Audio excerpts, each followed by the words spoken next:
Music and Booze with Mo is produced and distributed by EatsDrinksTV, a service of the Center for Culinary Culture, home of the Cocktail Collection, and First Reel Entertainment, and is available wherever fine podcasts can be heard.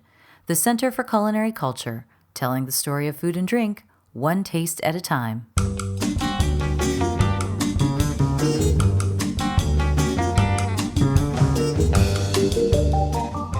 Welcome to Music and Booze with Mo. I'm Mo Herms, and I've worked in the music industry most of my life, so have met some pretty amazing musicians over the years. I also love a good cocktail, and I've encountered some really interesting bartenders as well. It seems that there's a lot of crossover, so when I can, I like to talk to musicians and bartenders about music and booze. Join us at the bar, won't you?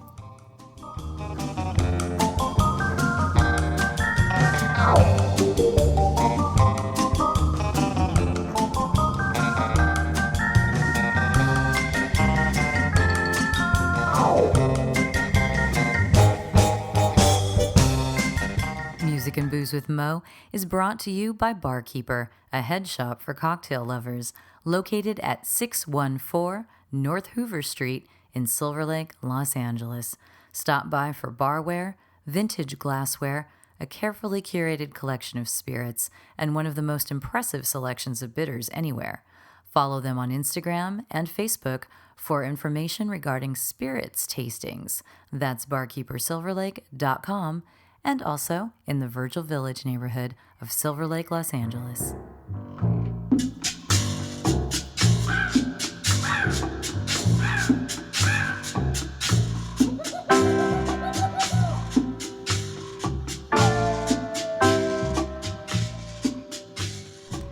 Welcome to Mo's Tropical Summer. As any regular listener knows, every summer I get to talk with people from all over the world, actually, who work or own bars with a bit of a tropical bent to them, and this summer is no exception. So sit back and relax, mix yourself a drink that has lots of fruit juices, rums, and maybe even an umbrella, and enjoy tropical summer.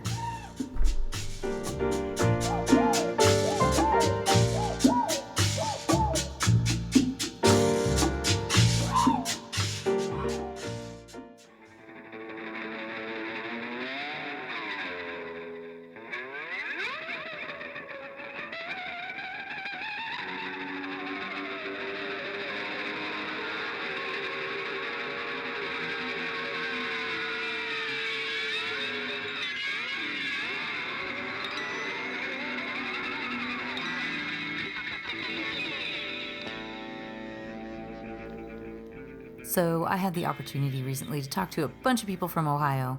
The Ohioana, I believe is what they call it, the blending of Ohio and Ohana, which means family community in Hawaiian.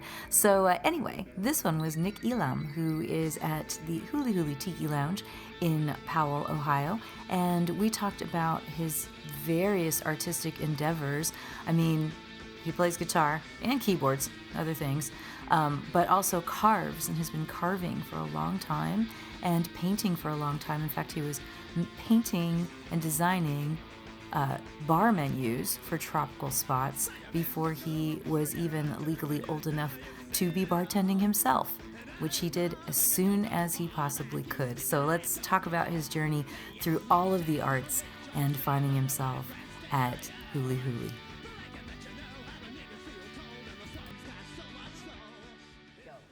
Aloha, I am Nick Elam, also known as Trader Nick, or some people will call me Trader Nick, the Beach Bum and Beachcomber. I've introduced myself as that a couple times here and there. If I'm feeling froggy.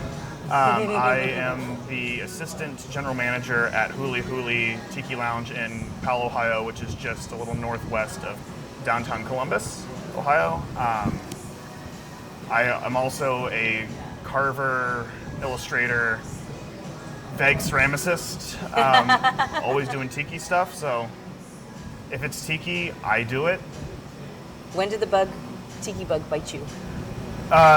It would have been August, September of 2016. What a story. So at the Grass So Skirt. ready for you. Oh, At the yeah. Grass Skirt? At the Grass Skirt in in San Columbus. Diego? Oh, Columbus. Columbus. Oh, okay. The Fraternal Order of the Moai puts on the hula hop, or the hot rod hula hop. At some point they lost the hot rod part of that. But they were holding hula hop, and I was doing this part of this thing called the Artist Wrestling League, where artists would get together, they'd paint off against each other, there'd be some wrestling, we'd be hitting each other with chairs. But we were asked to perform at hula hop. And I mean, so it's already a great bar that I'm getting invited to. Mind you, I'm also 16 years old, so I'm not, at least not legally, allowed to drink at the bar. If someone hands me something, then they hand me something. But No one will know. Shush, shush, shush. but I was amazed by that, and I had always grown up with tiki in the house, coming from Columbus. Like my parents had a couple vintage kahiki mugs that they had gotten from the kahiki. Yeah, they were just kind of around the house. My dad had a couple masks in the basement that he had collected because he's also an artist, lowbrow artist. So he was like, I have an appreciation for these sorts of things. So it was just kind of around the house. So it wasn't really anything that was like, oh, Like, this tiki thing that's going on, until we get to Grass Skirt and doing the Artist Wrestling League thing, and just like, this is really cool. We should start coming here for dinner because, like I said, I couldn't really drink there, but Yeah. the food was really good. So I'm yeah. like, this is now my favorite restaurant in Columbus. Not necessarily favorite bar because I 'Cause couldn't you have an can't drink. opinion. Yeah. It turned to my favorite bar eventually, even though it closed 3 years after I was 16.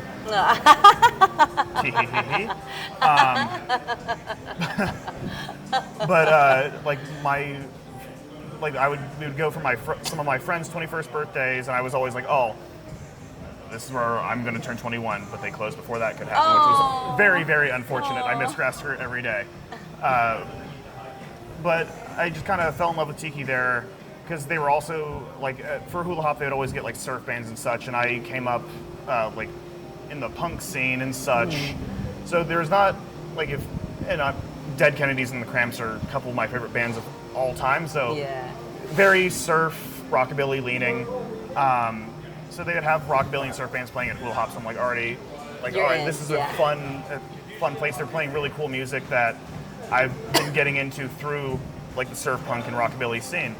So I mean, that's just kind of how I got in there, and growing up in an artistic household, it just was a matter of time where I was going to start creating tiki art, mainly because I couldn't afford to buy the things that I wanted to have after I started collecting.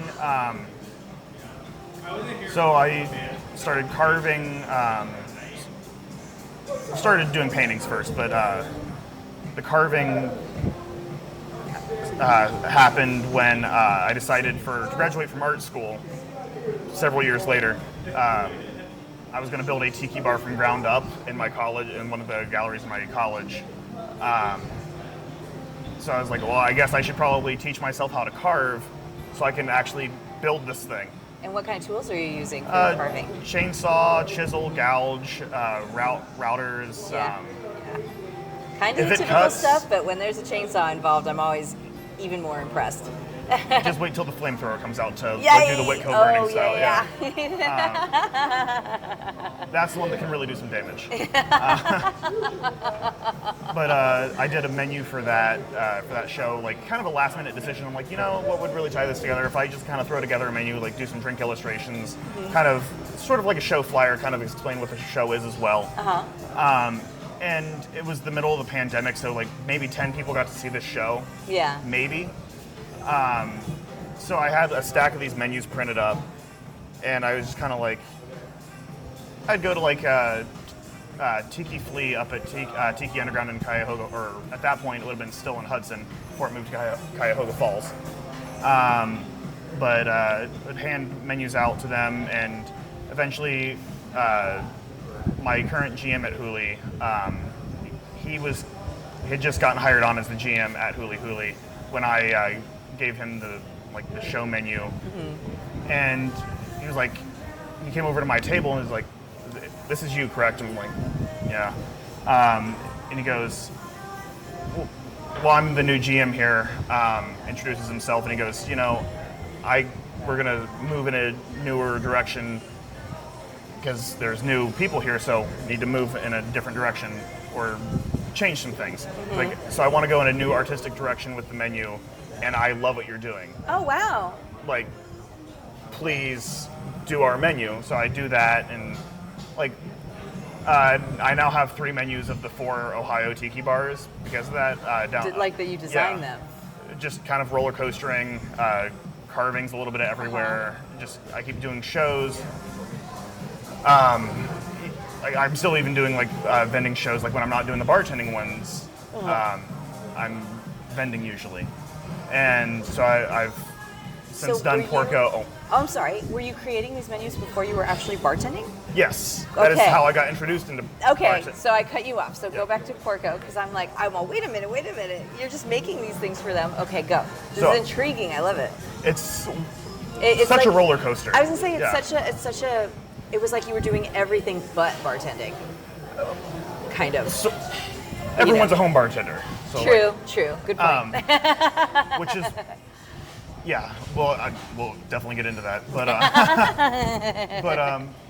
because I mean, for like even my thesis exhibition to graduate art school, like I was going, had it not been in the middle of the pandemic, I would have done like all the paperwork and such I needed to do to actually serve cocktails and such at the show. But with no one being able to see it, why would I go through the headache of all that paperwork? But paperwork. So it was always there. You were always But I get the Huli menu job, then a few months later get the Porco job, and then when Skipper Michael got purchased Tiki Bang Bang and is now the owner, he's like, well, now that I'm the owner, let's really do this thing, doing a whole brand redesign for them. And between Kim Bang and I, who did their logo, we're kind of the new like art direction of Tiki Bang Bang in Cincinnati, which is really, really cool because Kim and I are great friends. So it was really nice getting to go back and forth, like, because doing a menu with someone else's logo, it's still kind of a collaborative effort. Just like, especially if you're as close as we are, it's just like, hey, can you like send me some like sort of mock-ups of what logo you're doing so I can start like, so it's not like 2 completely different things going on. So I think it's a very cool looking menu, of which I'm sure there's pictures of on the internet. So it sounds like you've kind of you're hitting up a bunch of corners in Ohio in this design kind of aspect, but then you started bartending eventually. I mean, when I was doing the Huli thing, eventually, like I said, everyone is a home bartender. I had already been like designing drinks. How old were you when you started doing that? It's at home. It's fine. I was going to say, no one's going to arrest you. You're caught. So I would have safe space. Yeah, in college, I was always the kid rolling up to the house parties with like a couple bottles, like of pre-mixed cocktail. I remember like showing up to house parties with zombies. Yeah, but you're not the first that I know who was underage and crafting amazing tiki drinks and like getting people to buy them the booze and then taking it home and doing something authentically real. Authentically, same word, but you know what I mean, like making a real drink. And it was always fun not being just frat party jungle juice. Yes, exactly. It was always fun being the pretentious cocktail kid showing up to parties, just like, oh, what do you drink? What's in that bottle? Like it's a suffering bastard, and they're like, may I try some? Yeah. Why, absolutely. Pour. This is the best drink I've ever had. It's like, well, that's because it's actually measured and mixed well. Because this is a real drink. Yes. Yeah. We didn't just take 2 bottles and pour them into a bowl. Put down the Natty Light. Here's this. Yeah. So like, I started like learning about just mixology and crafting a great beverage in college. And like I would sit down and talk to bartenders whenever I went to bars after turning of legal drinking age. Yes, of course. And so I'd be hanging out at Huli, ordering shit off the menu that I designed. Yeah. What a power move. But I love that. But hey, you got to make sure they're making it right. exactly. It's totally fine. Quality control. Yes, exactly. And I'd be talking to the general manager, and eventually it was, you're always here. Why don't you come and work here? And he's like, I know you're a barista, so like you obviously know how to put drinks out quickly. You know about drink quality. You know how to talk to people, so you're more than halfway there. Yeah. And he's like, and I know you mix all these drinks at home, so you already know recipes as well. So what can possibly go wrong? So after a lot of discussion and such, and my drive to work every day is still an hour. So, oh God. Yeah. So had to it's have the completely motivation. a passion thing. Like if there are plenty of places that I could work that are between me and Huli Huli, but I work there because I love tiki. That's where I want to work. Yeah. So that was your first bar that you ever worked at? Yes. Wow. Went from a local coffee shop to Huli. But you found that there was that kind of carryover from the coffee shop. Yeah. I've heard this a lot now.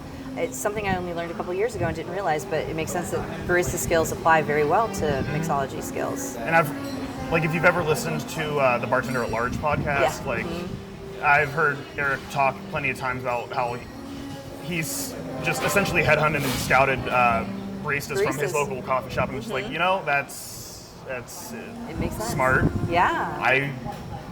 If I was in a Trainable. hiring position, I would totally do that.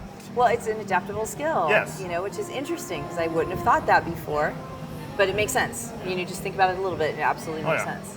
You're both working with several ingredients, shit ton of technique. Yeah. I've had really bad cappuccinos in the past, and I've had really great cappuccinos. It's like, if I'm going to hire a bartender, I'm going to want someone that's actually taking the time to make this cappuccino Go through all the correctly. steps. Yeah. Because, you have to make sure that you're frothing the milk Just so. so you're not just getting essentially a flat white with scalded milk and calling it a cappuccino. So when you started, when you were actually behind the bar, how did it feel? Because now you're not home anymore. It's a different vibe. It felt right. Yeah. So my first day at Huli would have been May 1st of 2023. Wow. So you just hit a year. Yeah. And so Huli Huli every year does a big May the 4th event. Nice. Honestly, it goes over really well with patrons. It's one of our busier events of the year. So. In the tiki crowd, the nerd is high. Yeah. And I totally respect it. If it works, it works. Yep. So I come in essentially on an event weekend. I'm not going to say I didn't rub any of the other bartenders that had been there the wrong way when I got in, because I'm obviously the new guy just kind of getting in the way. Yeah. Just all right, I know recipes and I know this basic skill, but can someone please show me how this bar is running? Yeah, totally. So I'm not just standing here all right, where is this? Where is this? Where is this? So I come in on an event weekend, which is vaguely stressful, but I'm also not a huge stressor. I kind of just go with it. What happens, which I've been told is kind of my best trait. Also, maybe sometimes worst thing, but more often than not, it helps with doing anything assistant GM related. Yeah, I was going to say, I think it would get you through a crisis. Because, if I'm freaking out, then everyone that's under everyone's going to freak out. Yeah, totally. So it helps no one if I freak out. Certainly does not help myself. But,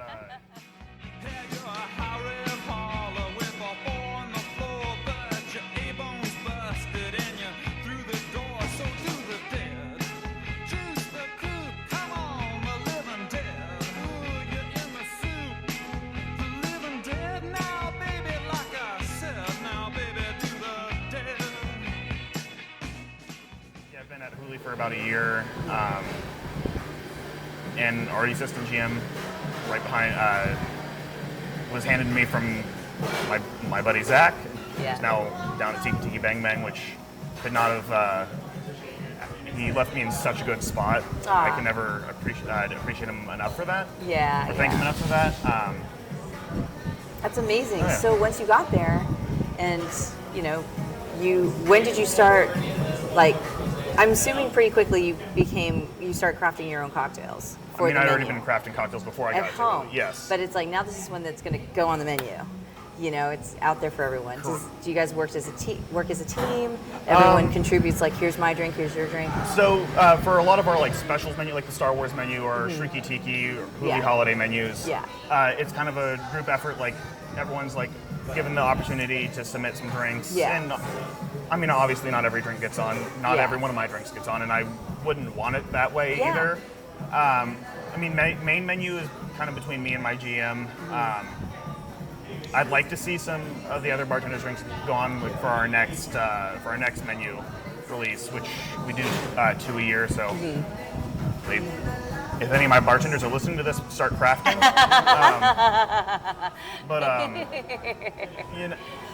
So it's kind of a group effort, which is great.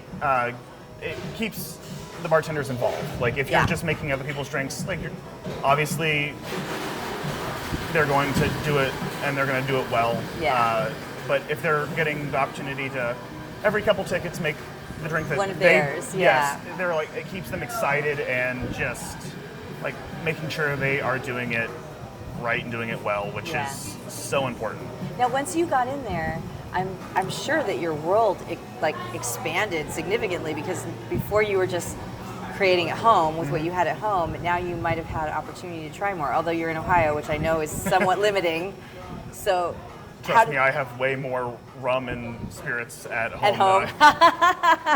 Well, because you can actually home order them for yourself, so you can play around. Yeah, which is there's good and bad to that. Mm-hmm. I mean, from this trip, I bought 10 bottles over at Primo, so.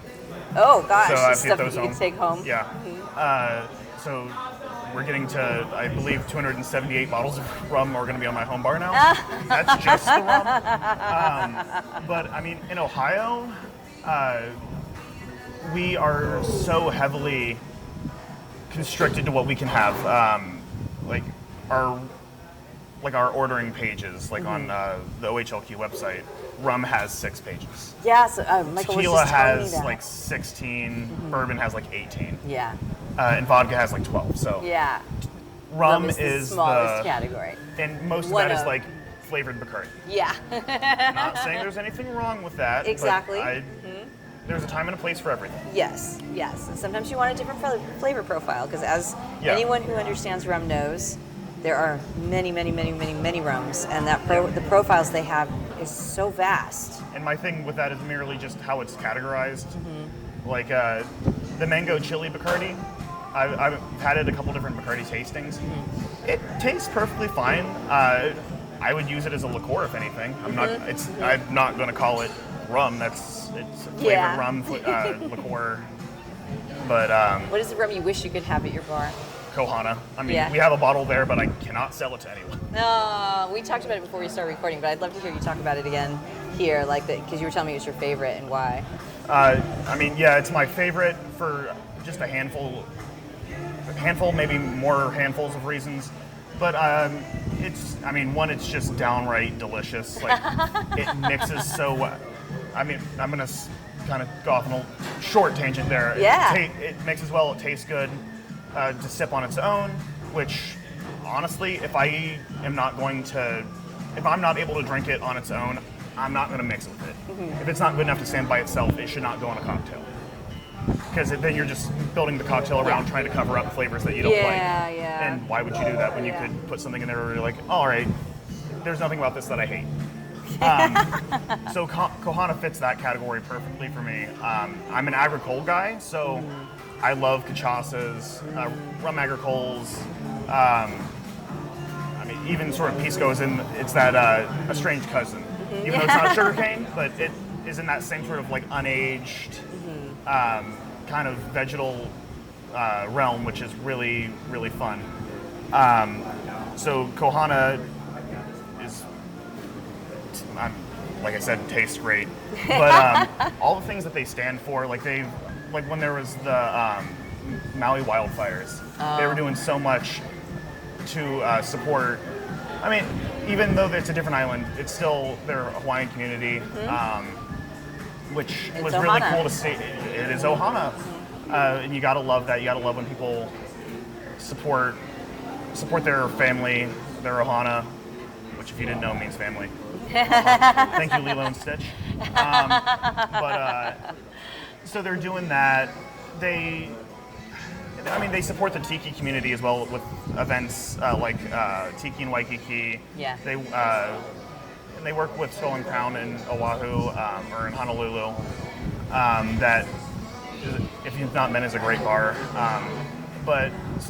And they do special barrel picks for them, Smuggler's Cove. So I mean, they are supportive of the tiki community, which is nice because it's like, I mean, obviously we're all very.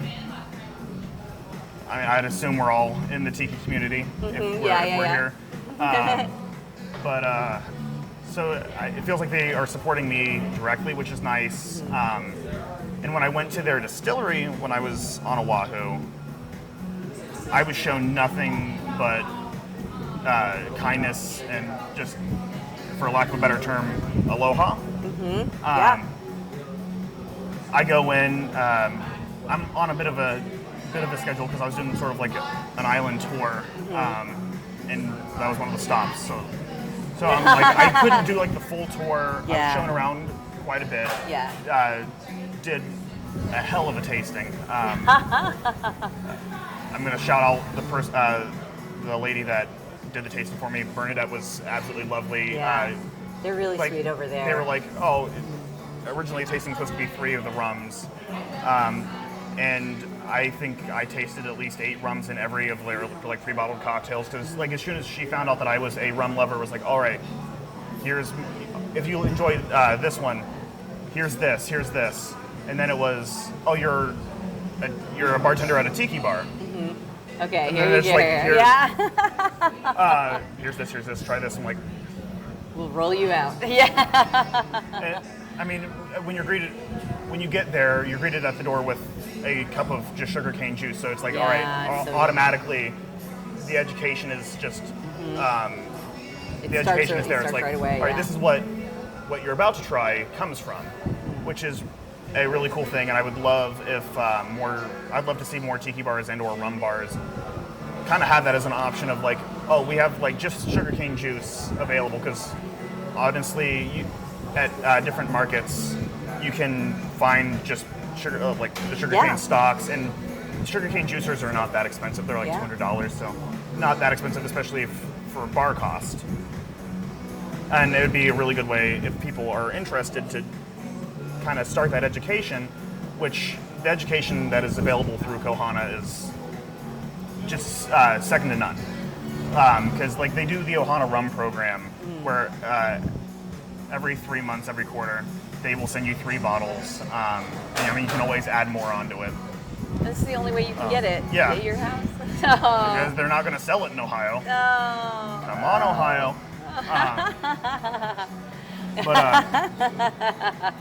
You're like, one day. One day my prince will come. Yeah. But I mean, through like the Ohana program, like you can essentially over time collect just this line of different Kohana rums, and they have, I believe it's 36 different cane varieties that they grow at Kohana, and each of them they turn into rum.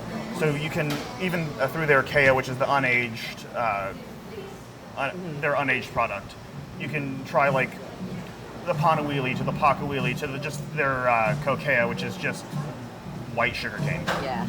And you can see like the minuscule or not so minuscule, like the vast differences between just the changes in which sugarcane variety that you're using, which is, if you're a rum nerd like myself or a spirits nerd, that is a really cool thing to look at and to experience. So through all the good things that they're doing through the taste and through the education, Kohana is just my favorite personally. Yeah. Well, let me ask you a question. You're obviously incredibly passionate about rum, and you're educating yourself by ordering out of state and everything. Have you found in doing this tiki bar that Do people have the chance to become as nerdy as, say, you've become? The chance is always there, and you can be at least a gateway to people to like want to investigate on their own and learn this stuff and everything. And being in Ohio, like, of course you have. Thank you. But being in Ohio, you get a lot of bourbon people, and I'm sure Skipper talked about that. Because Kentucky's right across the river, so yeah. I can see Kentucky from my house. Yeah. But even in Central Ohio, you still get we are bourbon country.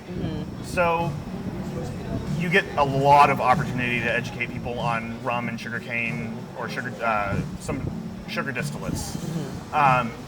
And it's because you get a lot of people that come into a tiki bar or a rum bar and they go, typically I drink bourbon.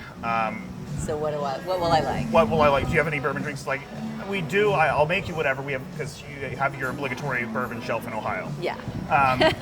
They're like, but can I interest you in like something rum? Like, there are rums that have whiskey profiles, especially if they're aged in bourbon casks. It's like, all right, here's a good gateway. Like, oh, this is really, really cool. And half the time I thought that all rum was Malibu. It's like, exactly. Yeah. I promise you it is not. Like a couple weeks ago, I was able to do that with like people that were like, oh yeah, we drink bourbon at home every night. That's it. Yeah. And it's like, and I pulled a couple bottles down from them for them, and usually it's like the Smith and Cross or Appleton Estate that's like, oh yeah, this is bourbon-y enough for me, or the Mount Gay Black Barrel. But I was absolutely taken aback when they were like, the Clement Blanc that you pulled down, that one is really nice. I'm like, you went for the agricole? Oh, interesting. Intriguing. Huh. So as an agricole boy, that made my heart so happy. I'm like, hell yeah, you did. You're like, I'm so proud of you. I'm so proud of you. But I was absolutely amazed. That's amazing. That is amazing. When people ask, I usually pull down like an English style rum, a Spanish style, and a French style. Yeah. Just so I can give them that very base level education on like historical styles of rum. So it's usually like Don Q Bacardi. Yeah. Some Barbados rum, Jamaican rum, whatever. If I'm able to reach the Mount Gay Black Barrel from our shelf, it's like, all right, I'll go for that one because it's aged in a bourbon cask for however long. Yeah. And also whichever agricole I can get to easiest, which we have the Clement Blanc in our well, so I was like, all right. Yeah, there you go. Well, let me ask you, we brought up before how you come from a family of artists. Yeah. Everybody's artists. So I feel like we talked for a minute, but I don't remember. I have to ask if music was involved in there. I feel like it was sort of. Abstractly. Because this is the Music and Booze podcast, so we got to jump to the music for a little bit. We touched on Dead Kennedys and Cramps a little bit. Yes, totally, and I want to get to that too. And and everyone tries to, or at least I think everyone does, probably not everyone does, but everyone in my mind starts, at least tries to start a band in high school. Yeah. And like I started playing guitar when I was like 6 or 7 years old. Okay. Or at least attempting to learn. Yeah. I was 8. So yeah, we all get these ideas. Oh, yeah. And then you grow out of them, or you don't. I was never, like I took lessons and I was just not good. Like I did not apply myself. Like it was completely my total fault. Side hustle. But it wasn't until like I was getting into like my teenage years, I'm like, you know what? I want to start a band, want to start a punk band. So I went out, got a bass. Because I also am like massive Motorhead fan, so I'm like, I want to be Lemmy. Like, who doesn't want to be I Lemmy? know, right? Lemmy is a god. But so I start like learning to play the bass. It's like, oh, it's going to be easier than the guitar. So I'm like, it's easier than guitar. I sucked at guitar when I was a kid, not thinking like that. Oh yeah, people change. I could magically start playing guitar now. So I start playing the bass. I'm like, all right, cool. Maybe I'll break out that guitar I got half my life ago. Yeah, right? And so I pull that out. I mean, it's not perfect right off of it. Yeah, if you want to be in a punk band, it doesn't matter. I mean... So I've been told. Yeah. Just learn some power chords and maybe even only 3 of them. Okay. So I start like relearning some guitar. I'm in, obviously, like I said, I was into the Dead Kennedys and the Cramps, so I'm like starting to learn. How did you get into the Dead Kennedys and Cramps to begin with? I probably was I was probably at a record store. Okay. And like, oh, this is a cool album cover. It's in the punk section. Oh. But I used to choose stuff by album covers too. I'd go through imports and I'd be like, oh, that's a beautiful album cover. As what an is art it? guy, I was like, all right, exactly. this is and I mean, so, like just the so Bad just Music for found Bad it. People, like that face is just so iconic. I was gonna say the face on the cover, yeah. And same for, I forget what the like the Dead Kennedys compilation is that has like Pull My Strings and such on it. But like it's this beautiful. Is it like a Give Me Liberty or something? Is it that? No, that's a proper album. Yeah. Anyway. It's the one that's like the collage album cover. Yeah. I'm like, this is really, really cool. Pick it up and I'm like, listening to it.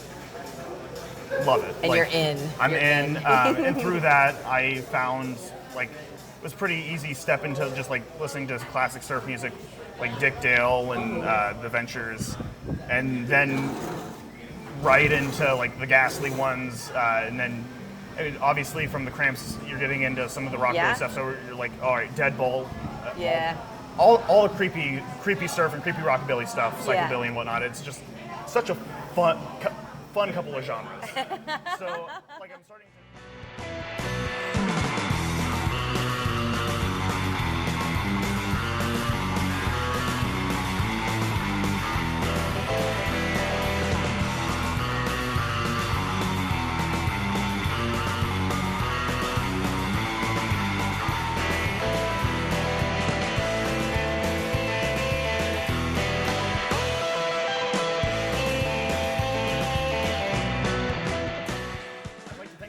I've become a pretty good surf guitar player, even though I've been trying to start a surf band in Columbus for years.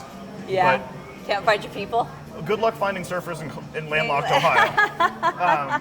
Or really, we have a couple surf bands in Columbus, like Aloha Beaches and Mumula, but they're already full bands. So I need to find people that aren't already committed to other projects. And when you are also an artist and bartender, good luck finding the time to do that.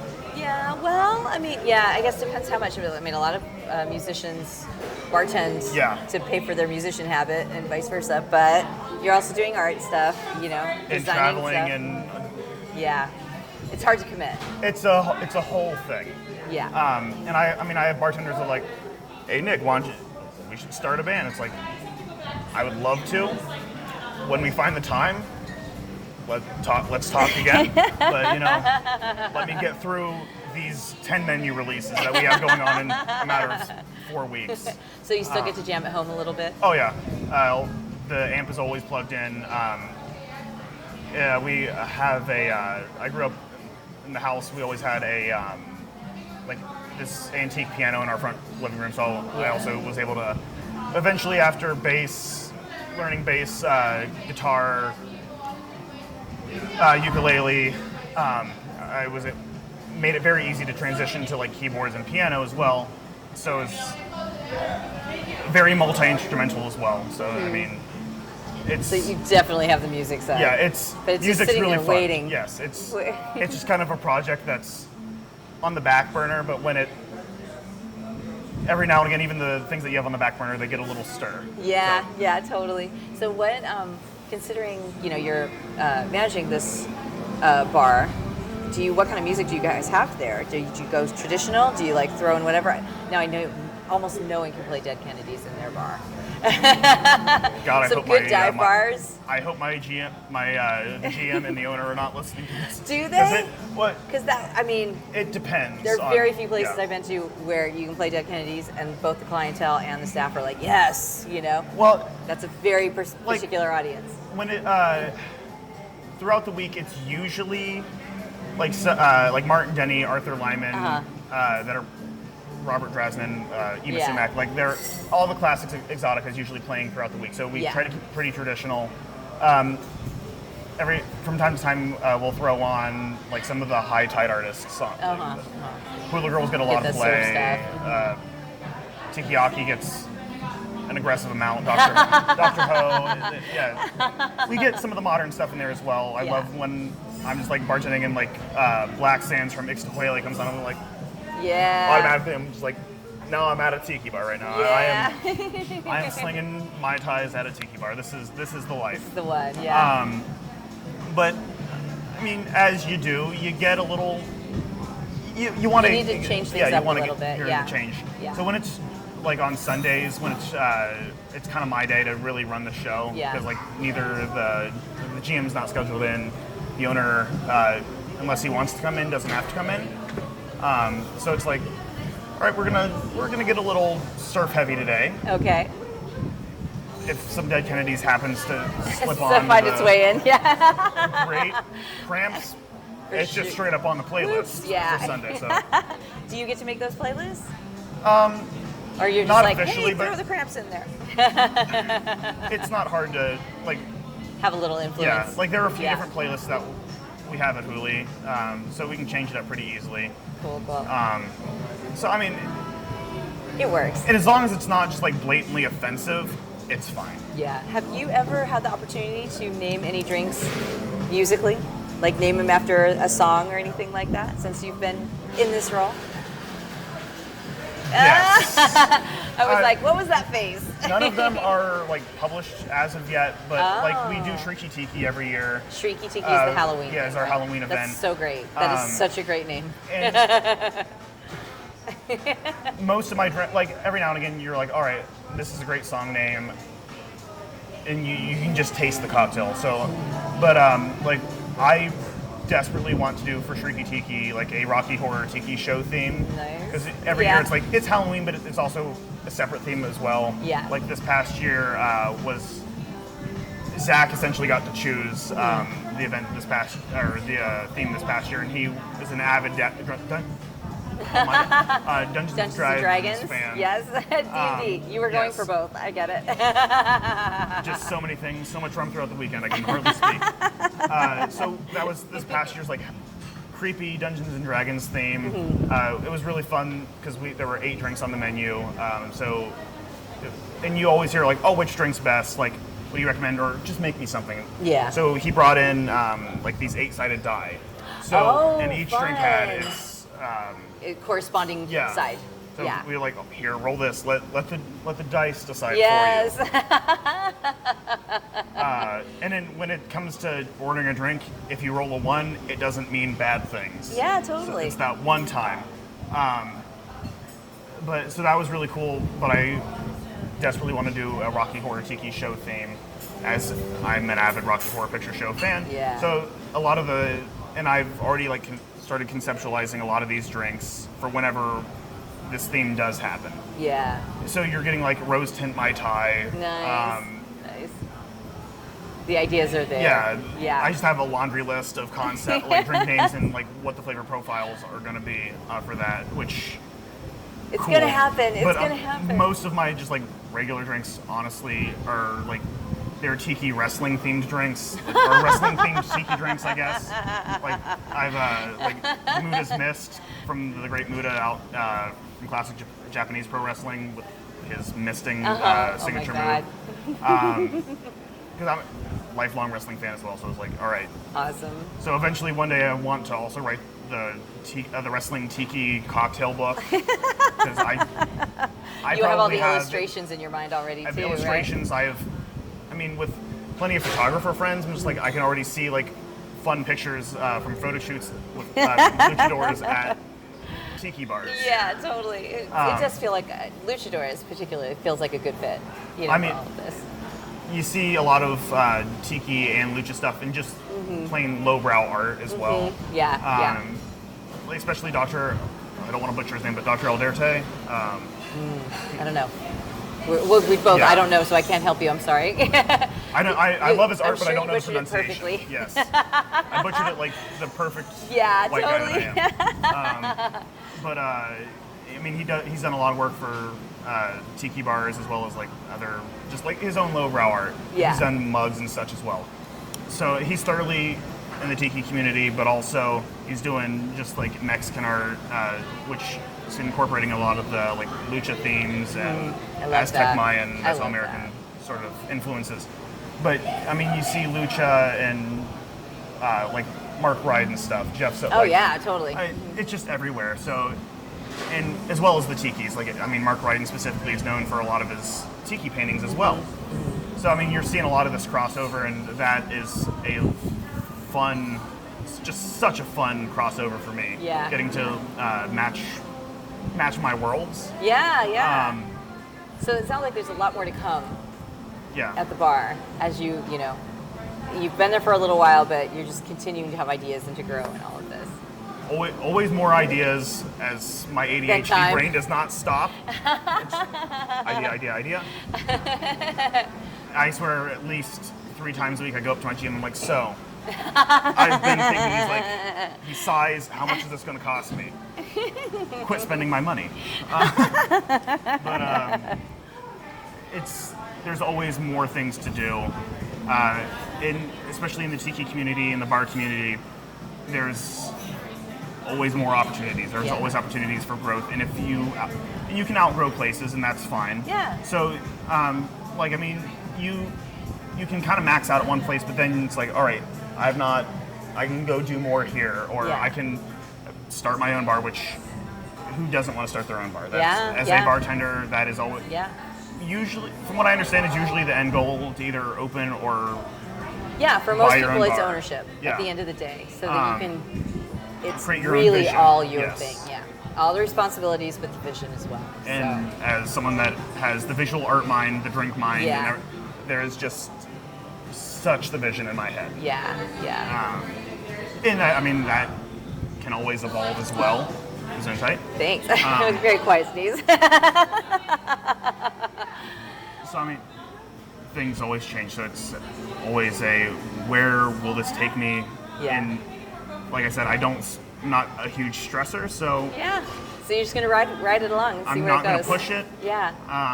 Well, I mean, you've wound up in a really amazing position, considering this is your first time working in a proper bar, and it's a bar wrapped in what you love. Yes. And you're having this opportunity to kind of start realizing visions that you've got in this community. I've always been pushy enough that if I want to make something happen, it happens. So. Nice. So you'll get there. Well, it's probably a good place to wrap things up. So people should know, if they want to follow your vision, where should they find you? And where should they find the bar? What's all the social media and that kind of stuff? The bar social media is going to be Huli Powell, HULI. Do that twice, and then Powell is POWELL. And then my personal Instagram is going to be where you can keep up the most. That's where I post the most frequently, which is still not very. I should do better. I really should do better. When the impulse strikes you. I mean, I have a couple menus that I've done that I still need to post pictures of, and I mean, I'm going to post pictures from Hukilau and such. Yeah. With all my friends in the Ohio Ohana, got to get that quick shout out in. Yep.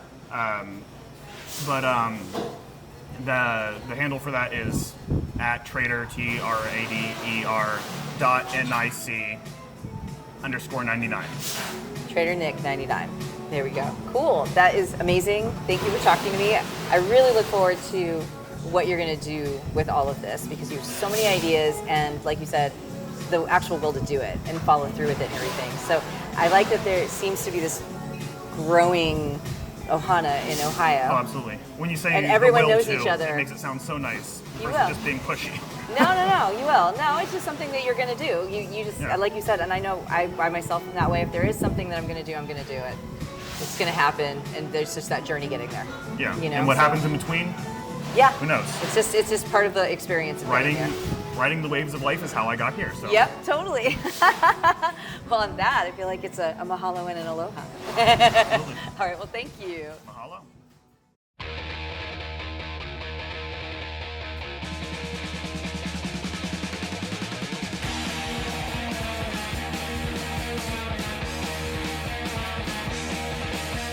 If you like to gamble, I tell you I'm your man.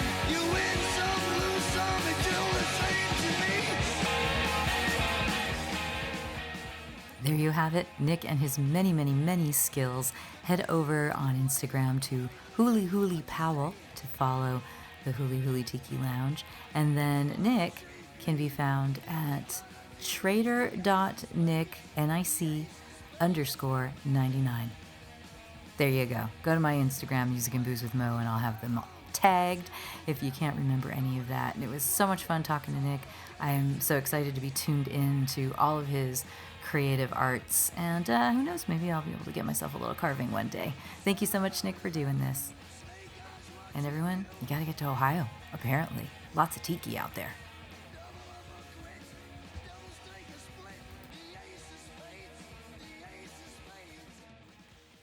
Music and Booze with Mo is brought to you by The Mermaid, a cozy neighborhood bar with an aquatic flair in the Little Tokyo area of downtown LA.